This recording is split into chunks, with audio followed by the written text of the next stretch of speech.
आदरणीय अध्यक्ष महोदय,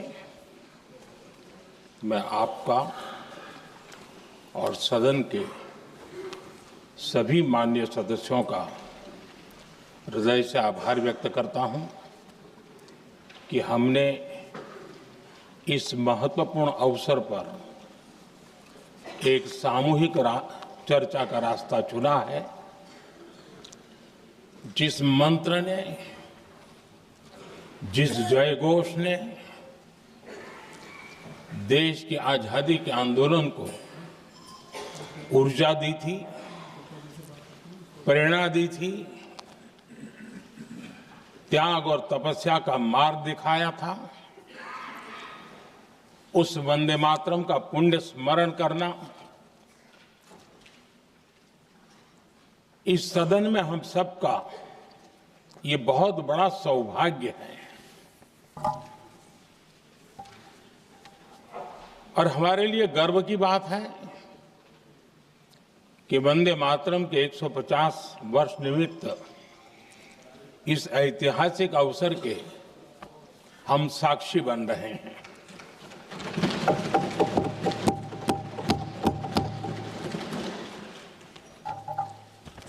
एक ऐसा कालखंड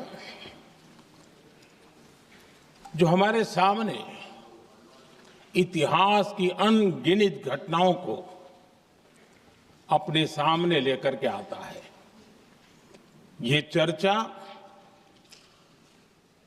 सदन की प्रतिबद्धता को तो प्रकट करेगी, लेकिन आने वाली पीढ़ियों के लिए भी, दर पीढ़ी के लिए भी ये शिक्षा का कारण बन सकती है अगर हम सब मिलकर के इसका सदुपयोग करें तो। आदरणीय अध्यक्ष जी, एक ऐसा कालखंड है जब इतिहास के कई प्रेरक अध्याय फिर से हमारे सामने उजागर हुए हैं। अभी अभी हमने हमारे संविधान के 75 वर्ष गौरवपूर्व मनाए हैं। आज देश सरदार वल्लभ भाई पटेल की और भगवान बिरसा मुंडा की 150वीं जयंती भी मना रहा है और अभी अभी हमने गुरु तेग बहादुर के 350वां बलिदान दिवस भी मनाया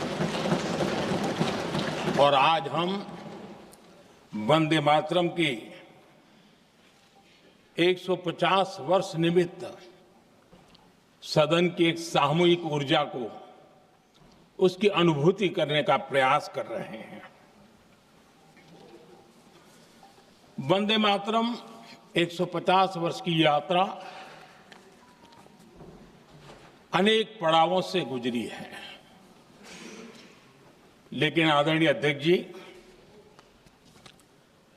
वंदे मातरम का जब 50 वर्ष हुए तब देश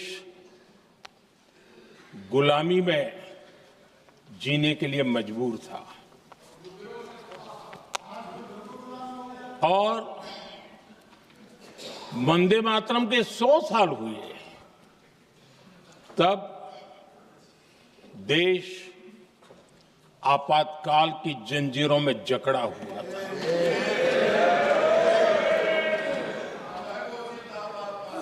जब वंदे मातरम 100 साल के अत्यंत उत्तम पर्व था, तब भारत के संविधान का गला घोंट दिया गया था। जब वंदे मातरम 100 साल का हुआ, तब देशभक्ति के लिए जीने मरने वाले लोगों को जेल के सलाखों के पीछे बंद कर दिया गया था। जिस वंदे मातरम के गीत ने देश को आजादी की ऊर्जा दी थी, उसके जब 100 साल हुए तो दुर्भाग्य से एक काला कालखंड हमारे इतिहास में उजागर हो गया। हम लोकतंत्र के गिरोह में थे,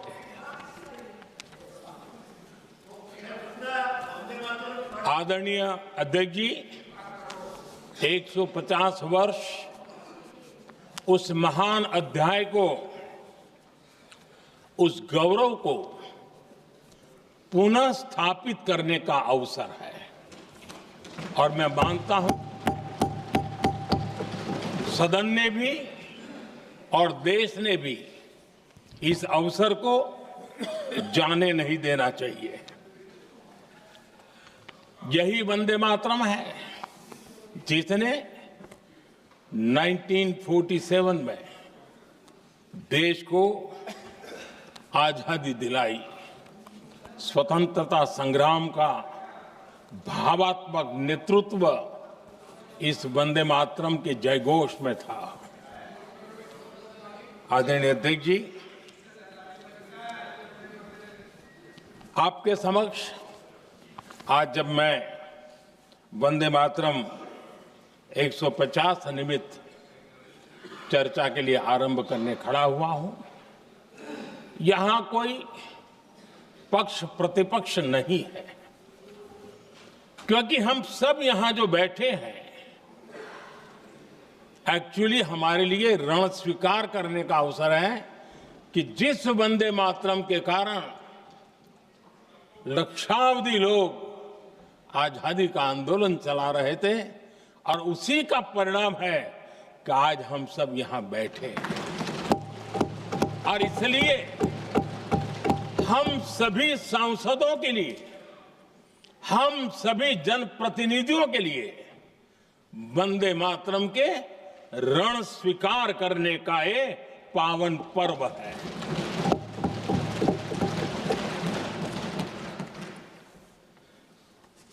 और इससे हम प्रेरणा लेकर के वंदे मातरम की जिस भावना ने देश की आजादी का जंग लड़ा, उत्तर दक्षिण पूर्व पश्चिम पूरा देश एक स्वर से वंदे मातरम बोल के आगे बढ़ा। फिर से एक बार अवसर है कि आओ हम सब मिल के चले, देश को साथ लेके चले। आजादी के दीवानों ने जो सपने देखे थे उन सपनों को पूरा करने के लिए वंदे मातरम 150 हम सबकी प्रेरणा बने, हम सबकी ऊर्जा बने और देश आत्मनिर्भर बने। 2047 में विकसित भारत बना करके हम रहे, इस संकल्प को दोहराने के लिए ये वंदे मातरम हमारे लिए एक बहुत बड़ा अवसर है। आदरणीय अध्यक्ष जी, दादा तबीयत तो ठीक है ना? नहीं, कभी कभी इस उम्र में हो जाता है। आदरणीय अध्यक्ष जी, वंदे मातरम की इस यात्रा की शुरुआत बंकिम चंद्र जी ने 1875 में की थी और गीत ऐसे समय लिखा गया था जब 1857 के स्वातंत्र संग्राम के बाद अंग्रेज सल्तनत बौखलाई हुई थी, भारत पर भांति भांति के दबाव डाल रही थी, भांति भांति के जुल्म कर रही थी और भारत के लोगों को मजबूर किया जा रहा था अंग्रेजों के द्वारा। और उस समय उनका जो राष्ट्रीय गीत था, गॉड सेव द क्वीन, इसको भारत में घर घर पहुंचाने का एक षड्यंत्र चल रहा था।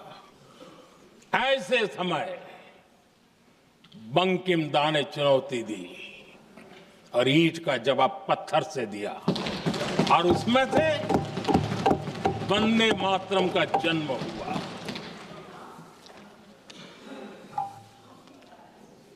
इसके कुछ वर्ष बाद 1882 में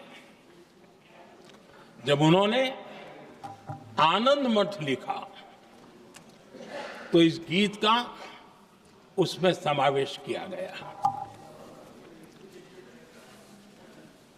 आदरणीय अध्यक्ष जी, वंदे मातरम ने उस विचार को पुनर्जीवित किया था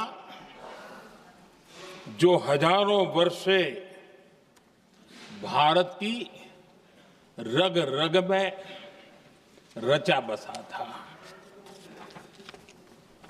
उसी भाव को, उसी संस्कारों को, उसी संस्कृति को, उसी परंपरा को उन्होंने बहुत ही उत्तम शब्दों में, उत्तम भाव के साथ वंदे मातरम के रूप में हम सबको बहुत बड़ी सौगात दी थी। वंदे मातरम ये सिर्फ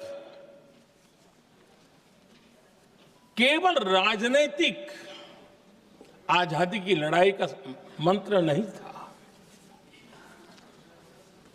सिर्फ हम अंग्रेज जाए और हम खड़े हो जाए, अपने राह पर चले, इतने मात्र तक वंदे मातरम प्रेरित नहीं करता था, उससे कहीं आगे था।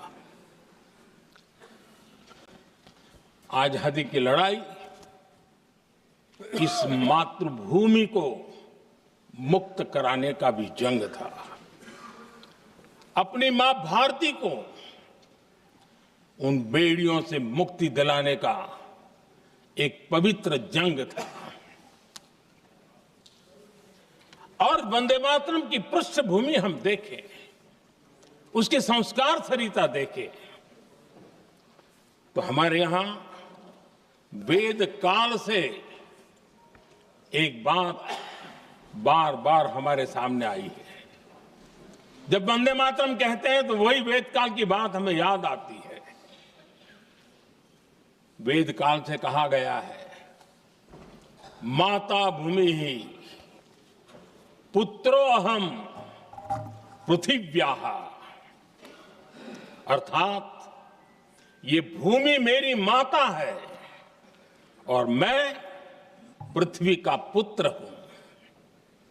आदरणीय अध्यक्ष जी, यही वो विचार है जिसको प्रभु श्री राम ने भी लंका के वैभव को छोड़ते हुए कहा था,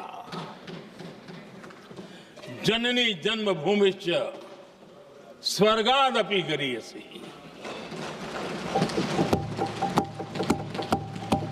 वंदे मातरम यही महान सांस्कृतिक परंपरा का एक आधुनिक अवतार है। आदरणीय अध्यक्ष जी,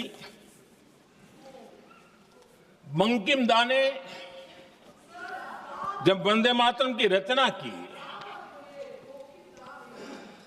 तो स्वाभाविक ही वो स्वतंत्रता आंदोलन का स्वर बन गया।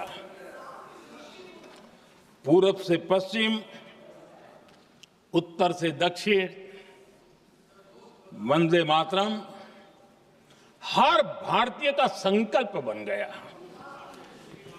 इसलिए वंदे मातरम की स्तुति में लिखा गया था, मातृभूमि स्वतंत्रता की वेदिका पर मदोमय, मातृभूमि स्वतंत्रता की वेदिका पर मोदमय, स्वार्थ का बलिदान है यह शब्द है वंदे मातरम। है सजीवन मंत्र भी यह विश्व विजयी मंत्र भी, शक्ति का आह्वान है यह शब्द वंदे मातरम। उष्ण शोणित से लिखो, वक्षस्थली को चीरकर, वीर का अभिमान है यह शब्द वंदे मातरम। आदरणीय अध्यक्ष जी, कुछ दिन पूर्व जब वंदे मातरम 150 का आरंभ हो रहा था तो मैंने उस आयोजन में कहा था,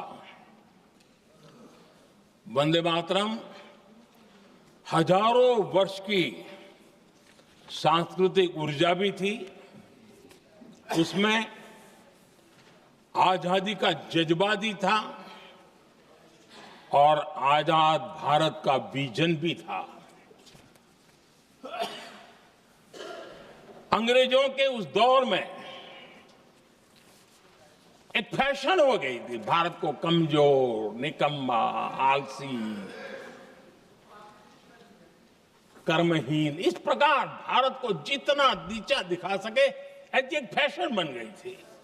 और उसमें हमारे यहां भी जिन्होंने तैयार किए थे वो लोग भी वही भाषा बोलते थे। तब बंकिम दा ने उस हीन भावना को भी झकझोरने के लिए और सामर्थ्य का परिचय कराने के लिए वंदे मातरम के भारत के सामर्थ्यशाली स्वरूप को प्रकट करते हुए आपने लिखा था, तम ही दुर्गा दश प्रहरण धारिणी, कमला कमल दल विहारिणी, वाणी विद्या दायिनी, नमामि त्वाम नमामि कमलाम, अमलाम अतुलाम, सुजलाम सुफलाम, मातरम वंदे मातरम। अर्थात भारत माता ज्ञान और समृद्धि की देवी भी है और दुश्मनों के सामने अस्त्र शस्त्र धारण करने वाली चंडी भी है। अध्यक्ष जी, ये शब्द, ये भाव, ये प्रेरणा गुलामी की हताशा में हम भारतीयों को हौसला देने वाले थे। इन वाक्यों ने तब करोड़ों देशवासियों को यह एहसास कराया कि लड़ाई किसी जमीन के टुकड़े के लिए नहीं है। ये लड़ाई सिर्फ सत्ता के सिंहासन को कब्जा करने के लिए नहीं है। ये गुलामी की बेड़ियों को मुक्त कर हजारों साल की महान जो परंपराएं थी, महान संस्कृति, जो गौरवपूर्ण इतिहास था, उसको फिर से पुनर्जन्म कराने का संकल्प इसमें था।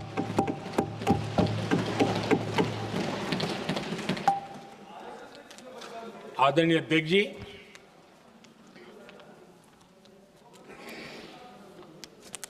वंदे मातरम, इसका जो जन जन से जुड़ाव था, ये हमारे स्वतंत्र संग्राम की एक लंबी गाथा अभिव्यक्त होती है। आदरणीय अध्यक्ष जी, जब भी जैसे किसी नदी की चर्चा होती है, चाहे सिंधु हो, सरस्वती हो, कावेरी हो, गोदावरी हो, गंगा हो, यमुना हो, उस नदी के साथ एक सांस्कृतिक धारा प्रवाह, एक विकास यात्रा का धारा प्रवाह, एक जन जीवन की यात्रा का प्रवाह उसके साथ जुड़ जाता है। लेकिन क्या कभी किसी ने सोचा है कि आजादी जंग के हर पड़ाव, वो पूरी यात्रा वंदे मातरम की भावनाओं से गुजरता था, उसके तट पर पल्लवित होता था। ऐसा भाव काव्य शायद दुनिया में कहीं उपलब्ध नहीं होगा। आदरणीय अध्यक्ष जी,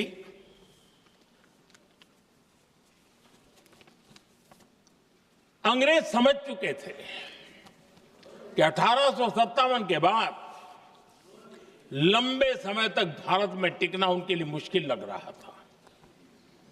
और जिस प्रकार से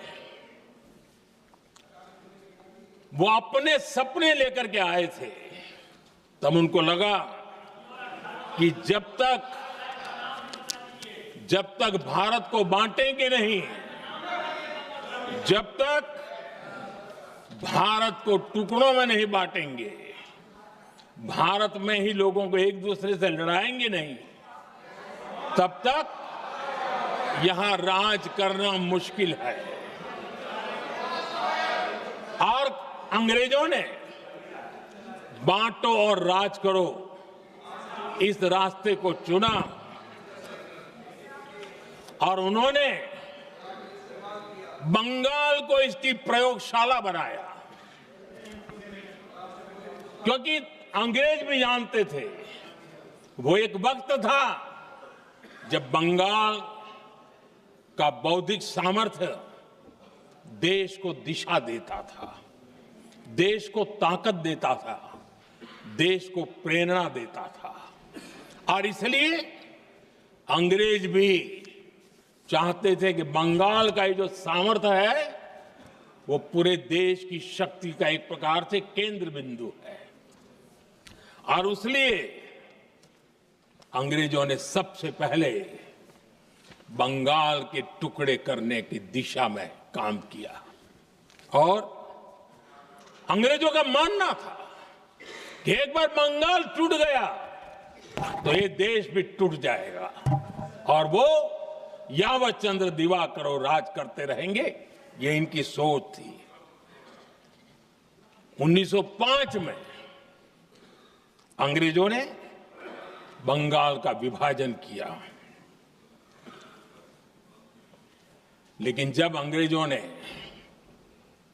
1905 में ये पाप किया तो वंदे मातरम चट्टान की तरह खड़ा रहा।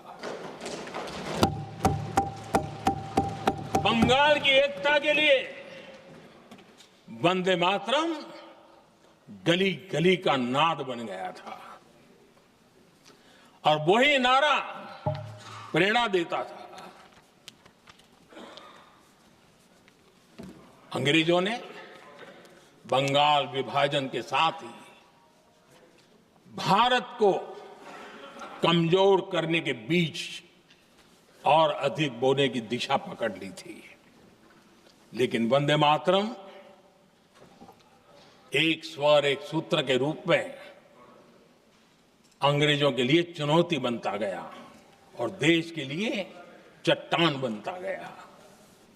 आदरणीय अध्यक्ष जी, बंगाल का विभाजन तो हुआ, लेकिन एक बहुत बड़ा स्वदेशी आंदोलन खड़ा हुआ और तब वंदे मातरम हर तरफ गूंज रहा था। अंग्रेज समझ गए थे कि बंगाल की धरती से निकला बंकिम दा का ये भाव सूत्र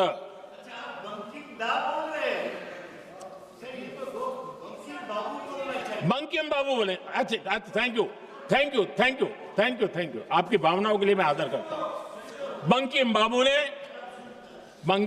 ने थैंक यू दादा, थैंक यू। हाँ, आपको तो दादा कह सकता हूं ना, वरना उसमें भी आपको इतराज हो जाएगा। बंकिम बाबू ने ये जो भाव विश्व तैयार किया था, उनके भाव गीत के द्वारा उन्होंने अंग्रेजों को हिला दिया और अंग्रेजों ने देखिए कितनी कमजोरी होगी और इस गीत की ताकत कितनी होगी। अंग्रेजों ने उसको कानूनी रूप से प्रतिबंध लगाने के लिए मजबूर होना पड़ा था। गाने पर सजा, छापने पर सजा, इतना ही नहीं, वंदे मातरम शब्द बोलने पर भी सजा। इतने कठोर कानून लागू कर दिए गए थे। हमारे देश की आजादी के आंदोलन में सैकड़ों महिलाओं ने नेतृत्व किया, लक्षावधि महिलाओं ने योगदान दिया। एक घटना का मैं जिक्र करना चाहता हूं। 22 साल में वंदे मातरम गाने पर सर्वाधिक जुल्म हुए थे। वो बारिशाल आज भारत का हिस्सा नहीं रहा है और उस समय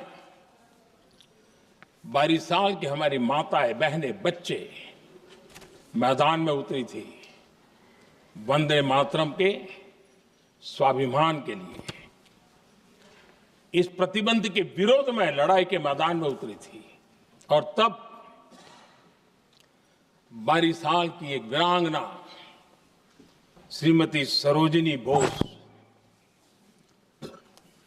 जिन्होंने उस जमाने में वहां की भावना को देखिए और उन्होंने कहा था कि वंदे मातरम जो प्रतिबंध लगा है, जब तक ये प्रतिबंध नहीं हटता है मैं अपनी चूड़ियां जो पहनती हूं निकाल दूंगी। भारत में वो एक जमाना था, चूड़ी निकालना यानी महिला के जीवन की एक बहुत बड़ी घटना हुआ करती, लेकिन उनके लिए वंदे मातरम की वो भावना थी। उन्होंने अपनी सोने की चूड़ियां, जब तक वंदे मातरम प्रतिबंध नहीं हटेगा मैं दोबारा नहीं धारण करूंगी, ऐसा बड़ा व्रत ले लिया था। हमारे देश के बालक भी पीछे नहीं रहे थे। उनको कोड़े की सजा होती थी, छोटी छोटी उम्र में उनको जेल में बंद कर दिया जाता। और उन दिनों खास करके बंगाल की गलियों में लगातार वंदे मातरम के लिए प्रभात फेरियां निकलती थी। अंग्रेजों के नाक को दम कर दिया था। और उस समय गीत गूंजता था बंगाल में, जाए जाबे जीवनो चोले, जाए जाबे जीवनो चोले, जोगो तो माजे तोमार काजे, वंदे मातरम बोले। अर्थात हे मां, संसार में तुम्हारा काम करते और वंदे मातरम कहते जीवन भी चला जाए तो वो जीवन भी धन्य है। ये बंगाल की गलियों में बच्चे कह रहे हैं। ये गीत उन बच्चों की हिम्मत का स्वर था और उन बच्चों की हिम्मत ने देश को हिम्मत दी थी। बंगाल की गलियों से निकली आवाज देश की आवाज बन गई थी।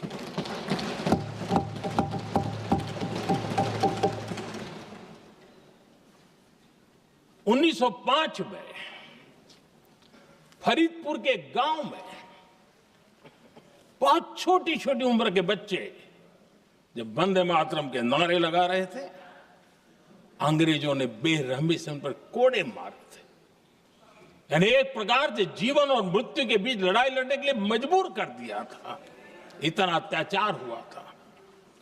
1906 में नागपुर में नील सिटी हाई स्कूल के उन बच्चों पर भी अंग्रेजों ने ऐसे ही जुल्म किए थे। गुनाह यही था कि वो एक स्वर से वंदे मातरम बोल करके खड़े हो गए थे। उन्हें वंदे मातरम के लिए मंत्र का महात्म्य अपनी ताकत से सिद्ध करने का प्रयास किया था। हमारे जांबाज सपूत बिना किसी डर के फांसी के तख्त पर चढ़ते थे और आखिरी सांस तक वंदे मातरम, वंदे मातरम, वंदे मातरम, यही उनका भाव घोष रहता था। खुदीराम बोस, मदनलाल ढींगरा, राम प्रसाद बिस्मल, अशफाकुल्ला खान, रोशन सिंह, राजेंद्र नाथ लाहिड़ी, रामकृष्ण विश्वास, अनगिनत जिन्होंने वंदे मातरम कहते कहते फांसी के फंदे को अपने गले पर लगाया था। लेकिन देखिए, ये अलग अलग जेलों में होता था, अलग अलग इलाकों में होता था। प्रक्रिया करने वाले चेहरे अलग थे, लोग अलग थे, जिन पर जुल्म हो रहा था उनकी भाषा भी अलग थी, लेकिन एक भारत श्रेष्ठ भारत, इन सब का मंत्र एक ही था, वंदे मातरम।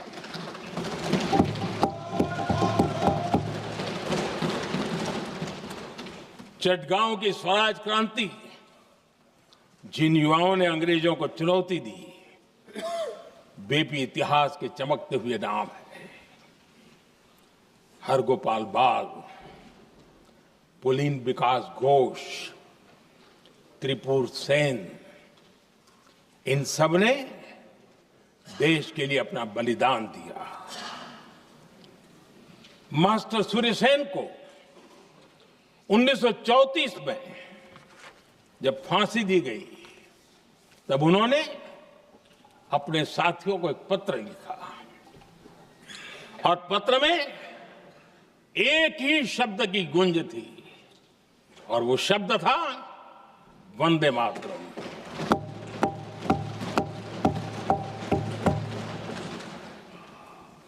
आदरणीय अध्यक्ष जी, हम देशवासियों को गर्व होना चाहिए। दुनिया के इतिहास में कहीं पर भी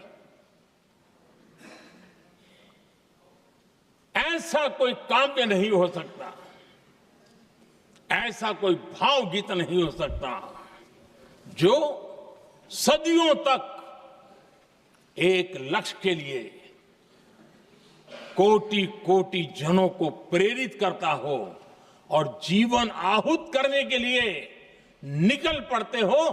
दुनिया में ऐसा कोई भावगीत नहीं हो सकता जो वंदे मातरम। पूरे विश्व को पता होना चाहिए कि गुलामी के कालखंड में भी ऐसे लोग हमारे यहां पैदा होते थे जो इस प्रकार के भावगीत की रचना कर सकते थे। ये विश्व के लिए अजूबा है, हमें गर्व से कहना चाहिए, तब दुनिया भी मानना शुरू करेगी। ये हमारी स्वतंत्रता का मंत्र था, ये बलिदान का मंत्र था, ये ऊर्जा का मंत्र था, ये सात्विकता का मंत्र था, ये समर्पण का मंत्र था, ये त्याग और तपस्या का मंत्र था, संकटों को सहने का सामर्थ्य देने का ये मंत्र था, और वो मंत्र वंदे मातरम था। और इसलिए गुरुदेव रविंद्रनाथ टैगोर ने लिखा था, उन्होंने लिखा था, एकी सूत्रे बांधी आछी सोहोस्टोटी मौन, एक ही कार्य सौंपी आछी सहस्त्र जीवन, वंदे मातरम। अर्थात एक सूत्र में बंधे हुए सहस्त्र मन, एक ही कार्य में अर्पित सहस्त्र जीवन, वंदे मातरम। ये रविंद्रनाथ टैगोर जी ने लिखा। आदरणीय अध्यक्ष जी, उसी कालखंड में वंदे मातरम की रिकॉर्डिंग दुनिया के अलग अलग भागों में पहुंची और लंदन में जो क्रांतिकारियों की एक प्रकार से तीर्थ भूमि बन गया था, वो लंदन का इंडिया हाउस, वीर सावरकर जी ने वहां वंदे मातरम गीत, और वहां ये गीत बार बार गूंजता था। देश के लिए जीने मरने वालों के लिए वो एक बहुत बड़ा प्रेरणा का अवसर रहता था। उसी समय बिपिन चंद्र पाल और महर्षि अरविंद घोष, उन्होंने अखबार निकाले, उस अखबार का नाम भी उन्होंने वंदे मातरम रखा। यानी डगर डगर पर अंग्रेजों की नींद हराम करने के लिए वंदे मातरम काफी हो जाता था, और इसलिए उन्होंने इस नाम रखा। अंग्रेजों ने अखबारों पर रोक लगा दी, तो मैडम भिकाजी कामा ने पेरिस में एक अखबार निकाला और उसका नाम उन्होंने वंदे मातरम रखा। आदरणीय अध्यक्ष जी, वंदे मातरम ने भारत को स्वावलंबन का रास्ता भी दिखाया। उस समय माचिस की डिबिया, मैच बॉक्स, वहां से लेकर के बड़े बड़े शिप, उस पर भी वंदे मातरम लिखने की परंपरा बनी और बाहरी कंपनियों को चुनौती देने का एक माध्यम बन गया, स्वदेशी का एक मंत्र बन गया। आजादी का मंत्र स्वदेशी के मंत्र की तरफ विस्तार होता गया। आदरणीय अध्यक्ष जी, मैं एक और घटना का जिक्र भी करना चाहता हूं। 1907 में जब वीओ चिदम्बरम पिल्लाई उन्होंने स्वदेशी कंपनी का जहाज बना तो उस पर भी लिखा था वंदे मातरम।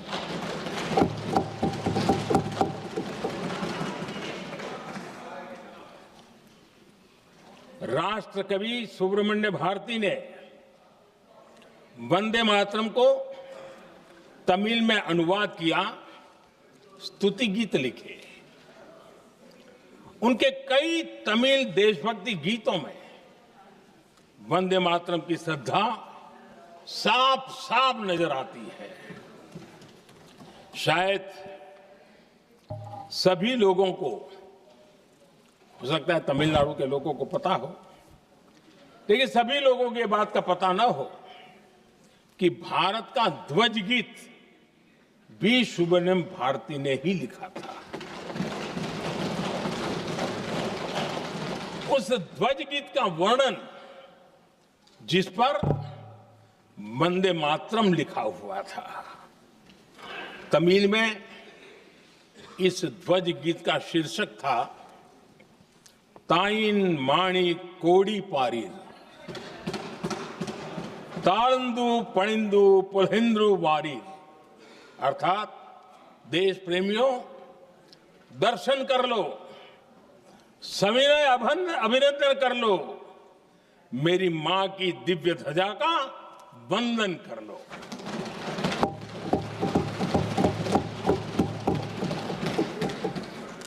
आदरणीय अध्यक्ष महोदय, मैं आज इस सदन में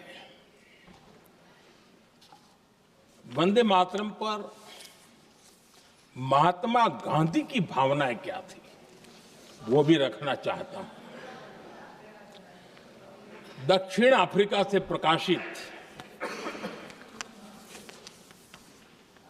एक साप्ताहिक पत्रिका निकलती थी, इंडियन ओपिनियन, और इस इंडियन ओपिनियन में महात्मा गांधी ने 2 दिसंबर 1905 जो लिखा था उसको मैं कोट कर रहा हूं। उन्होंने लिखा था, महात्मा गांधी ने लिखा था, गीत वंदे मातरम जिसे बंकिम चंद्र ने रचा है, पूरे बंगाल में अत्यंत लोकप्रिय हो गया है। स्वदेशी आंदोलन के दौरान बंगाल में विशाल सभाएं हुई जहां लाखों लोग इकट्ठा हुए और बंकिम का यह गीत गाया। गांधी जी आगे लिखते हैं, ये बहुत महत्वपूर्ण है। वो लिखते हैं, ये 1905 की बात है। उन्होंने लिखा, यह गीत इतना लोकप्रिय हो गया है जैसे ये हमारा नेशनल एंथम बन गया है।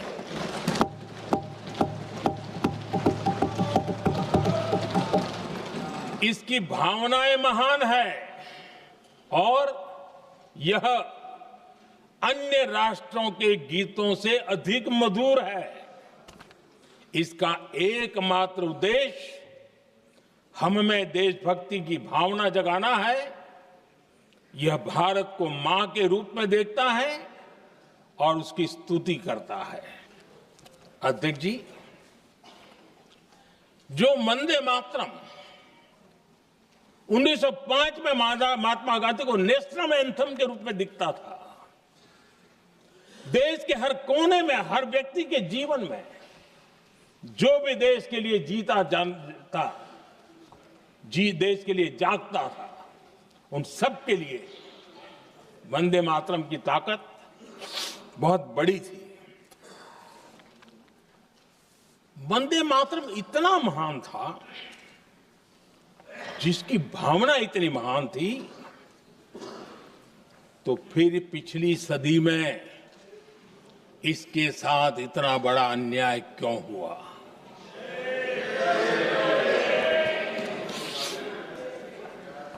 वंदे मातरम के साथ विश्वासघात क्यों हुआ?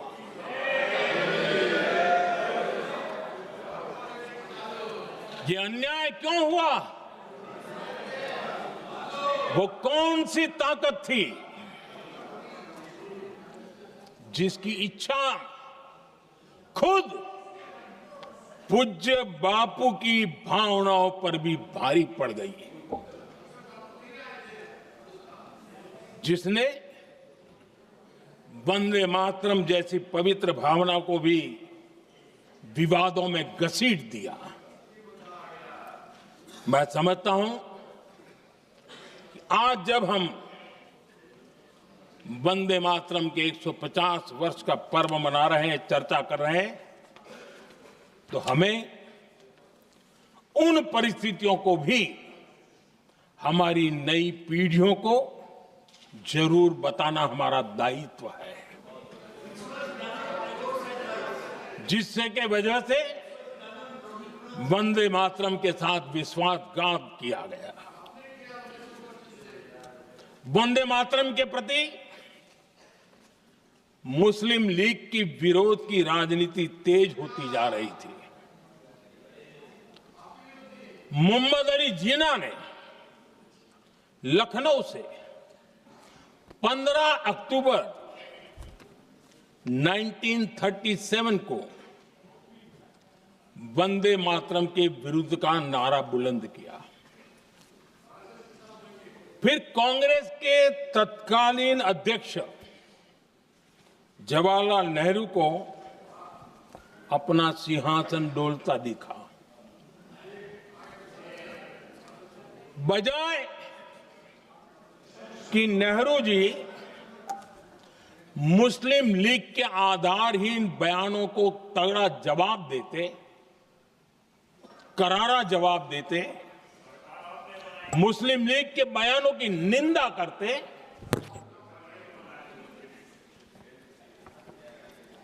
और वंदे मातरम के प्रति खुद की भी और कांग्रेस पार्टी की भी निष्ठा को प्रकट करते, लेकिन उल्टा हुआ।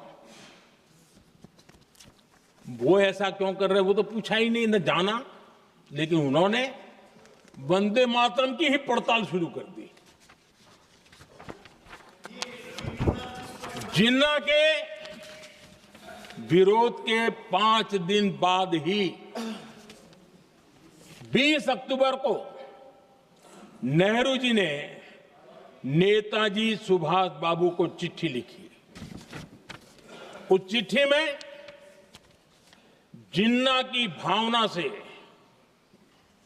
नेहरू जी अपनी सहमति जताते हुए कि वंदे मातरम की, ये जो उन्होंने सुभाष बाबू को लिखा है, वंदे मातरम की आनंद मठ वाली पृष्ठभूमि मुसलमानों को इरिटेट कर सकती है।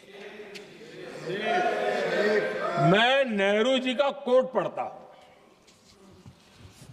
नेहरू जी कहते हैं, मैंने वंदे मातरम गीत का बैकग्राउंड पढ़ा है। नेहरू जी फिर लिखते हैं, मुझे लगता है कि ये जो बैकग्राउंड है, इससे मुस्लिम भड़केंगे। साथियों, इसके बाद कांग्रेस की तरफ से बयान आया कि 26 अक्टूबर से कांग्रेस कार्य समिति की एक बैठक कोलकाता में होगी, जिसमें वंदे मातरम के उपयोग की समीक्षा की जाएगी। बंकिम बाबू का बंगाल, बंकिम बाबू का कोलकाता, और उसको चुना गया और वहां पर समीक्षा करना तय किया। पूरा देश हतप्रभ था, पूरा देश हैरान था। पूरे देश में देशभक्तों ने इस प्रस्ताव के विरोध में देश के कोने कोने में प्रभात फेरियां निकाली, वंदे मातरम गीत गाया। लेकिन देश का दुर्भाग्य कि 26 अक्टूबर को कांग्रेस ने वंदे मातरम पर समझौता कर लिया।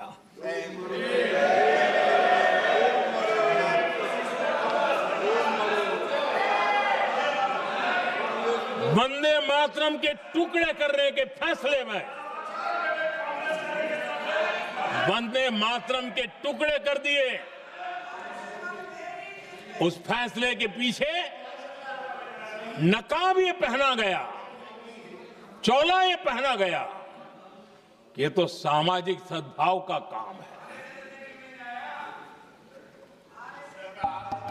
लेकिन इतिहास इस बात का गवाह है कि कांग्रेस ने मुस्लिम लीग के सामने घुटने टेक दिए और मुस्लिम लीग के दबाव में किया। और कांग्रेस का ये तुष्टीकरण की राजनीति को साधने का एक तरीका था। आदरणीय अध्यक्ष जी, तुष्टीकरण की राजनीति के दबाव में कांग्रेस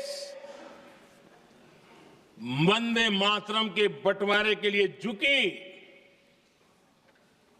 इसलिए कांग्रेस को एक दिन भारत के बंटवारे के लिए झुकना पड़ा।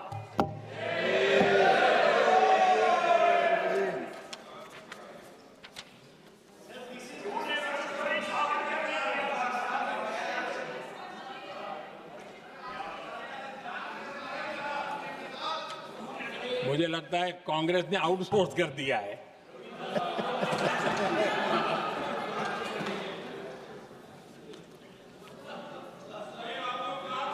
दुर्भाग्य से कांग्रेस की नीतियां वैसी की वैसी थी है, और इतना ही नहीं, आईएनसी चलते चलते एमएमसी हो गया है।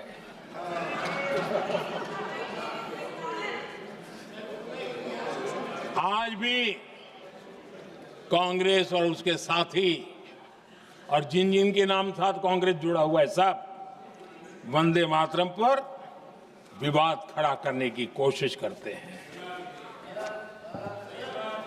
आदरणीय अध्यक्ष महोदय, किसी भी राष्ट्र का चरित्र, उसकी जीवटता, उसके अच्छे कालखंड से ज्यादा जब चुनौतियों का कालखंड होता है,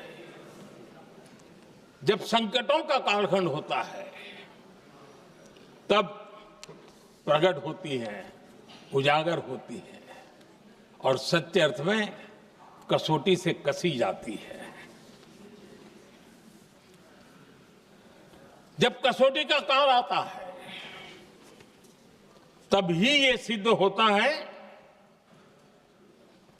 कि हम कितने दृढ़ हैं, कितने सशक्त हैं, कितने सामर्थ्यवान हैं। 1947 में देश आजाद होने के बाद देश की चुनौतियां बदली, देश की प्राथमिकताएं बदली, लेकिन देश का चरित्र, देश की जीवटता वही रही, वही प्रेरणा मिलती रही। भारत पर जब जब संकट आए, देश हर बार वंदे मातरम की भावना के साथ आगे बढ़ा।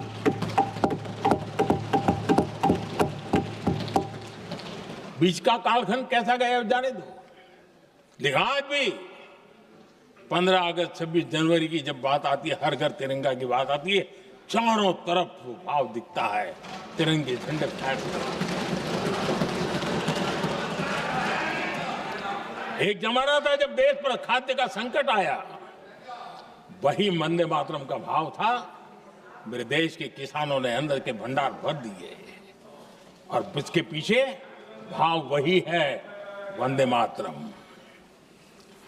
जब देश की आजादी को कुचलने की कोशिश हुई, संविधान के पीठ पे छुरा भोंक दिया गया, आपातकाल थोप दिया गया, यही वंदे मातरम की ताकत थी कि देश खड़ा हुआ और प्रयास करके रहा।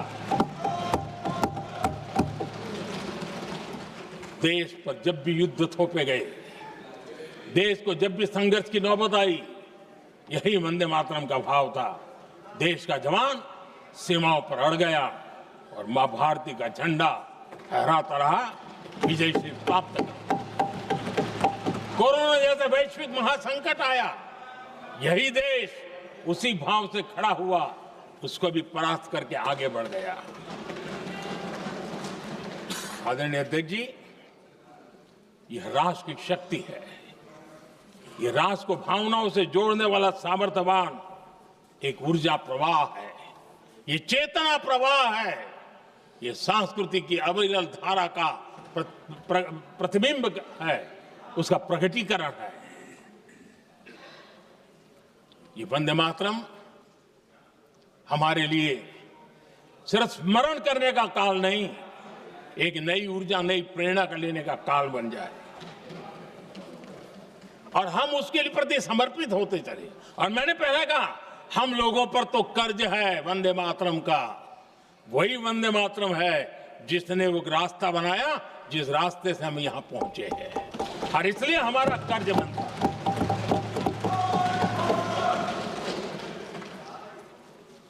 भारत हर चुनौतियों को पार करने में सामर्थ है। वंदे मातरम के भाव की वो ताकत है।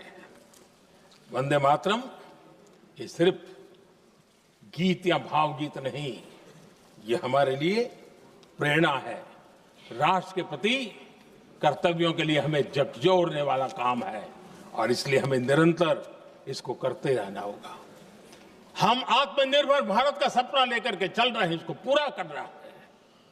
वंदे मातरम हमारी प्रेरणा है।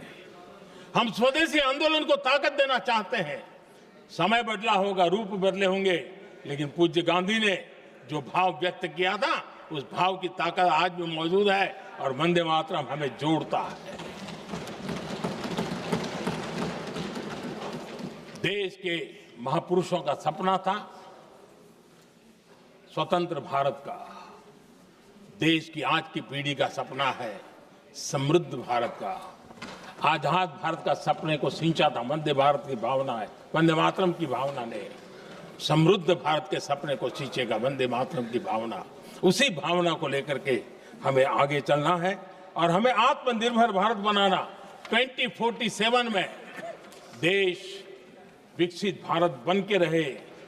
अगर आजादी के 50 साल पहले कोई आजाद भारत का सपना देख सकता था, तो 25 साल पहले हम भी तो समृद्ध भारत का सपना देख सकते हैं, विकसित भारत का सपना देख सकते हैं, और इस सपने के लिए अपने आप को खपा भी सकते हैं। इसी मंत्र, इसी संकल्प के साथ वंदे मातरम हमें प्रेरणा देता रहे, वंदे मातरम का हम रण स्वीकार करें, वंदे मातरम की भावना को लेकर के चले, देशवासियों को साथ लेकर के चले, हम सब मिलकर के चले, इस सपने को पूरा करें। इसी एक भाव के साथ ये चर्चा का आज आरंभ हो रहा है।